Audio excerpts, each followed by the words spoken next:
What's up? I'm Coach Dan Blewett. In today's video, I'm going to show you the 3 main ways we throw batting practice to hitters. So there's batting practice, front toss, and flips. I'm going to go through all 3 of those because this is really important for getting the most out of A, your arm as a coach or a parent, and B, getting effective practice for your hitters. Because if you're throwing a million balls, they're not going to get as many swings as they need in a short, efficient period of time. So there's different tools, different speeds. So I'm going to go through all 3 of those today for you coaches and parents. All right, so the first one is batting practice. So batting practice is when we're throwing basically closer to like full speed or with a full arm action, and we're gonna throw harder. The second type of batting practice that we'll throw is front toss. So front toss, we're gonna use the long edge of the screen, and we're gonna throw short darts, usually when you're sitting on a bucket, which is gonna be a lot easier for you as a hitting coach or as a parent. The third type of batting practice is flips. Flips are gonna be underhand, and again, we're gonna use the long edge of the batting screen. All right, so here's some of the tips for throwing good batting practice. So again, batting practice is basically full arm, and I'll demonstrate in a second. Number 1, you want to line up this part with the center of the plate. Too many people make the mistake of home plate is lined up with this, and the problem is if this is here, now I'm throwing way in the other batter's box, and now I'm going to naturally want to line up with the plate more, and guess what? This is going to leave me exposed. You've got to be extremely careful when throwing batting practice that with every throw, you're finishing completely behind the screen. People get seriously injured with this. And the other thing is having this alignment is important because you will start to get a little complacent over time. And maybe, 50, 60 throws in, you kind of forget, because no one's hit it right back at me yet. You have to be really cognizant of your positioning so that you're safe. And so number 1, you want to line up that center pole with the plate, which will seem a little bit obstructive, but I'm telling you, that's going to be the easiest thing because your arm has plenty of clearance still to get it down there, right? I'm throwing from here. The next thing that's important is giving hitters a consistent cadence. So here I'm not using my glove. You can use your glove if you want. I like to have 3 balls in one hand, 1 in the other, and I'll back up. I'm still protected just the same. And what I'll do with the hitters is I'll show them the ball, I'll tap them, and then I go through. It doesn't matter what you do. You could toss the ball up, catch it, kick flip, and throw, as long as you're doing the same thing. That signals a consistent routine for the hitter. Because in a game, they'll have the consistency of the pitcher's delivery. Now, here, you can still come set if that's what you want to do. But again, since you don't need a glove, I'm just going to have the ball in my left hand, I'll tap them, and I'll slide step, and I'll throw. If you want to go full leg kick, that's fine too. You just want to be really consistent with however you do it. The other thing is, keep your overall routine consistent. Too often I see batting practice like this, and they're just rapid firing. When you can make it a little more game-like, now the arm slot is going to be more similar to what they're throwing in a game.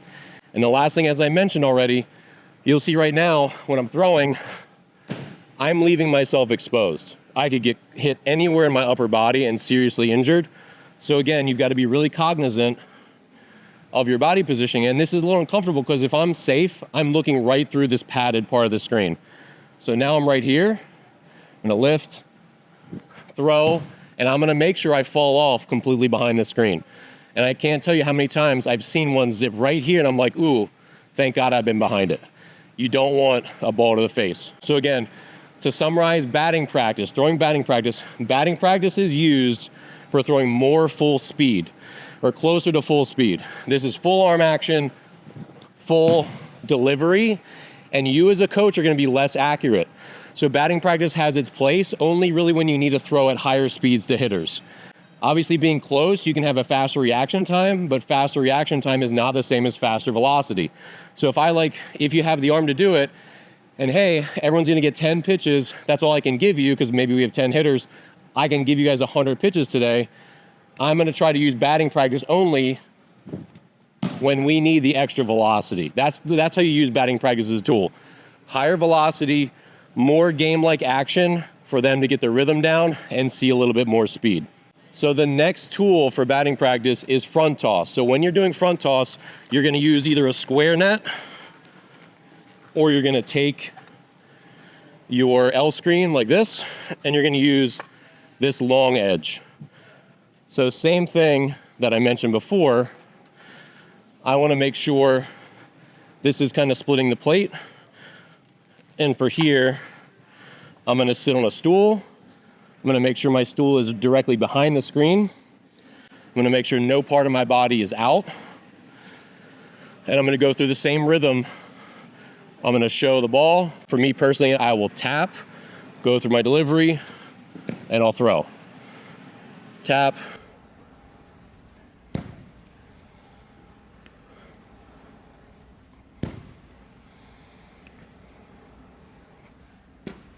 So you can do your front toss mechanics lots of different ways. You just want to make sure it's consistent so they have some sort of timing mechanism so they know when to start their swing, start their load, and get their foot down so they can be on time. So that's all you really need to know about front toss, but most of the time, front toss is what you want to do because front toss is going to give them the overhead arm angle that matches in a game.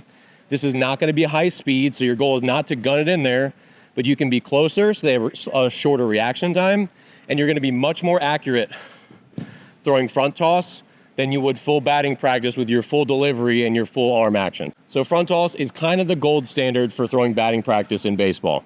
So the third way to get your hitters good quality reps in the batting cage is using flips. Flips are underhand, and we're gonna use the long edge of the batting screen. Could be a square screen or an L screen like this. Flips are gonna be the closest. So I might get even closer to the plate. I'm gonna leave this where it is right now. But with flips, I'm gonna go through the same routine where I'm gonna be consistent, and then I'm gonna underhand flip it through the zone. So I might tap.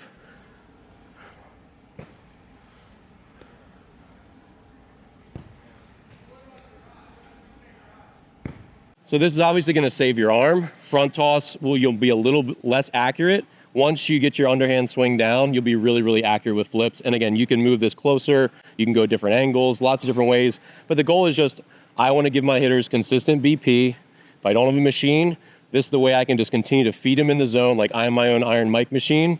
And now we can get a lot of reps, efficiently move through a hitting practice. So those are the three main tools you're gonna use for an effective hitting practice in baseball. BP, where you're going full mechanics, higher velocity, but you're also gonna throw fewer strikes, it'll be less efficient.